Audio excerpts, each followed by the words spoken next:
ऐसे दीप की कोई महत्वता नहीं है। किसी को कष्ट देकर, किसी को परेशान कर कर, देवता हो चाहे आप हो, आप किसी को कष्ट देकर, किसी को परेशान कर कर अगर भजन कर रहे हो तो उसका कोई सुख नहीं है हमारा,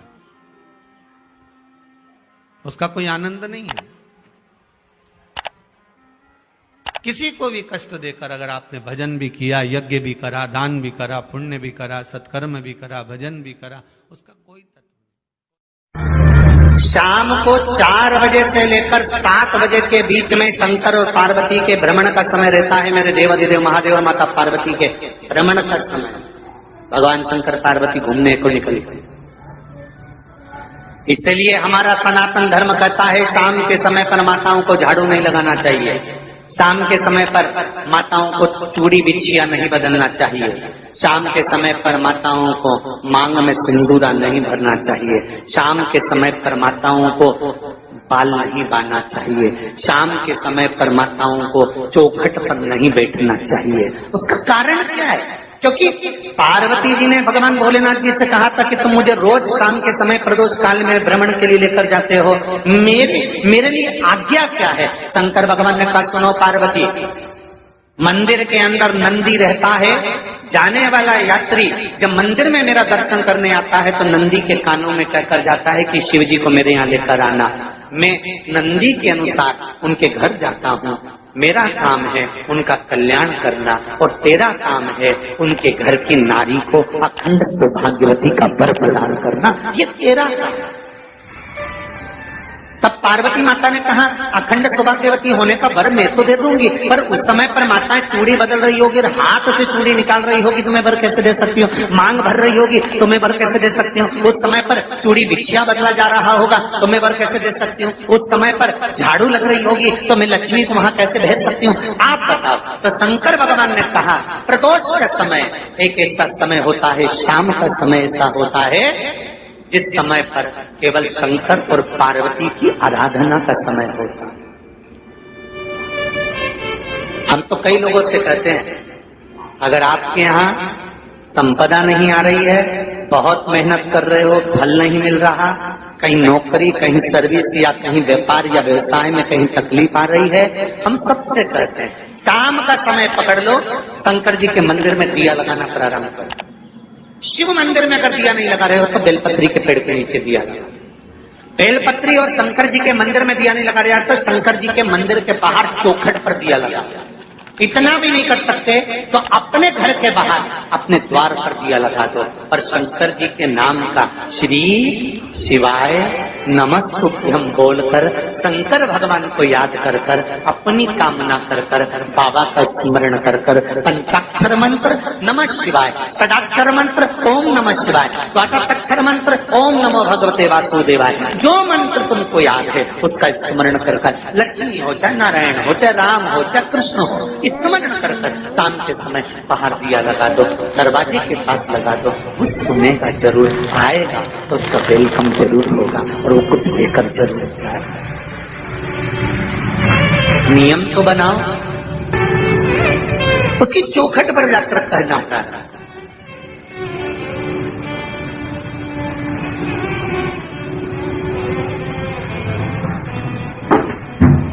बृहस्पति महाराज ने कहा कि शाम का समय जो प्रदोष का समय होता है उस समय पर इंद्रदेव तुम शंकर जी की आराधना करो। शिव आराधना से शंकर जी जो मार्ग प्रशस्त करेंगे, शिव आराधना से जो शंकर जी कहेंगे वो तुम करना, ठीक है? आराधना करी बाबा भोलेनाथ जी।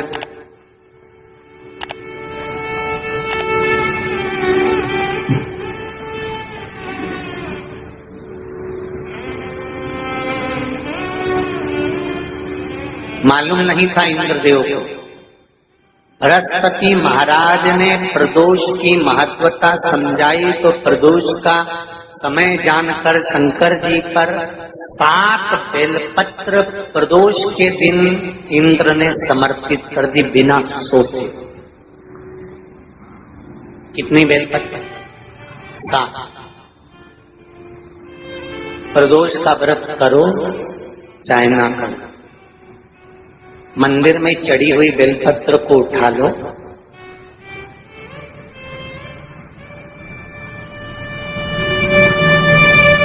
बेलपत्र का ब्रह्म कमल बना लो।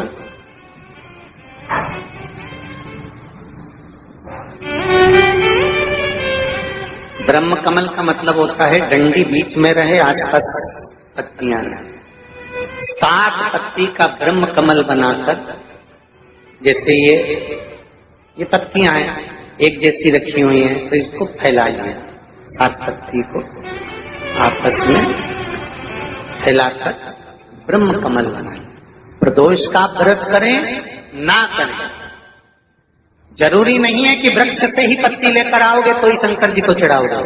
शिव जी पे से चढ़ी हुई उठाकर धोकर ब्रह्म कमल बनाकर बाबा से विनय कर कर, हे प्रभु आज मैं इस काम के लिए जा रहा हूं, बाबा मेरा यह कार्य है, बोलकर श्री शिवाय नमस्तुभ्यम बोलकर शिवलिंग पर समर्पित कर दो। दिन भर के प्रदोष व्रत का फल बाबा एक बेलपत्री समर्पित करने पर ही प्रदान कर देता है। शिव प्रदोष व्रत कर रहे हो उससे बढ़कर कोई प्रसन्नता नहीं, पर नहीं कर रहे तो प्रदोष के दिन या 12 महीने शिवरात्रि आती है। श्री शिवाय नमस्तुभम, हर हर महादेव। कैसे हैं आप सभी लोग? आशा करती हूँ आप सभी बहुत अच्छे होंगे।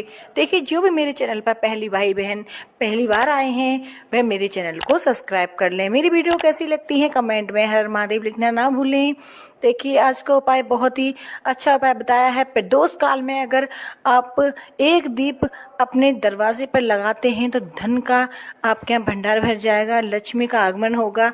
कहते हैं प्रदोष काल में शिव पार्वती भ्रमण के लिए निकलते हैं, तो नंदी के कान में जाकर अगर आप मंदिर जाते हैं तो उनके कान में अवश्य कह के आएं कि भ्रमण के लिए आप शिव जी और पार्वती को लेकर आते हैं प्रदोष काल में शाम के टाइम, तो हमारे यहाँ अवश्य लेके आएं। तो ऐसे कान में कह के आना है नंदी के कान में, और आपको आना है घर। शाम को आपको एक दीप लगाना है, शाम को अपने दरवाजे के पास लंबी बाती का लगाना है घी का, और आपको प्रचलित करते समय यही बोलना है कि हे नंदी बाबा, आप शिवजी पार्वती को भ्रमण करने के लिए लेके आए हैं तो हमारे यहाँ उनको लेकर अवश्य आएं। पृथ्वी पर प्रदोष काल में शिवरात्रि में एकादशी पर शिव पार्वती पृथ्वी पर भ्रमण के लिए आते हैं, तो इसलिए आपको दरवाजे पर एक घी का दीपक अवश्य ही लगाना चाहिए। इससे आपके यहाँ धन में बरकत होगी, आपके यहाँ धन संपदा खूब बढ़ेगी, कोई भी कष्ट बीमारी नहीं रहेंगी, आपके धन संपदा की जो भी कमी है वो कमी पूरी होगी। जिस व्यक्ति के यहाँ धन की बहुत कमी है, कष्ट बहुत ज़्यादा है, विपदा आ पड़ी है, समझ नहीं आ रहा है क्या करें, तो प्रदीप मिश्रा जी ने शिव पुराण में बता दिया है कि अगर आपके यहाँ ये सब परेशानियां हैं तो आप एक उपाय अवश्य कर लें। प्रदोष काल में एक दीपक अवश्य लगाएं। देखिए, अगर आप मंदिर नहीं जा सकते या आप शिवालय नहीं जा सकते, बेलपत्र के पेड़ के पास दीप नहीं लगा सकते, तो एक अपने दरवाजे पे अवश्य ही लगा दें। देखिए, वैसे बहुत ही शुभ उपाय बताया गया है कि बेलपत्र का पेड़ अगर आपको कहीं मिल जाए तो उस पे एक दीप प्रदोष काल में आप शाम के टाइम ज़रूर लगा कर आएँ। इससे आपके यहाँ जो भी धन की कमी है वो पूरी हो जाएगी, जो भी आपके यहाँ कष्ट है वो समाप्त हो जाएगा, आपकी जो भी मनोकामनाएं वो पूर्ण अवश्य ही हो जाएंगी। प्रदीप मिश्रा जी ने अपनी कथा में ये भी बताया है, उनका ही उपाय सुनकर मैं आपको बताने का प्रयास कर रही हूँ। जो भी व्यक्ति प्रदोष काल में शाम के टाइम मंदिर जाकर एक दीप लगाए, जो भी अपनी कामना है, कामना को जानकर आपको रखकर अगर दीप लगानी है तो वो लंबी बाती का दीप अब लगाते वक्त उसका मुख अपनी तरफ कर कर ही लगाएं। अगर कोई कामना नहीं है, वैसे ही आप शिव जी को रिझा रहे हैं, आपके यहाँ धन संपदा हमेशा रहे, आपके यहाँ सुख शांति बनी रहे, तो आप उस दीप का मुख शिव जी की तरफ कर दें। अगर आपकी कोई कामना है तो उस दीप का मुख अपनी तरफ लगाएं। लंबी में जब दिया लगाओ और मंदिर में जब दीप प्रज्वलित करो, उस समय पर जब मंदिर में दीप लगाएं और मंदिर में जब दिया प्रज्वलित करें, अगर गोल बाती है तो वो तो दिए के बीच में ही होगी, फूल बाती है तो वो दिए के बीच में होगी, और मान लो अगर लंबी बाती लेकर गए हो, लंबी बाती को लेकर पहुंचे हो, तो अगर दीप लगा रहे हो, कामना रखकर लगा रहे हो कि मेरी ये कामना है, तो वो दीप का, बाती का मुख अपनी ओर रखना, पर कोई कामना नहीं। हम भगवान को केवल इसलिए रिझा रहे हैं कि मेरा भोलेनाथ मेरा भंडार भरे और मेरे घर में सुख समृद्धि दे। तो दीप की बाती का मुख भगवान की ओर होना चाहिए कि हमने तेरे भरोसे पर छोड़ दिया।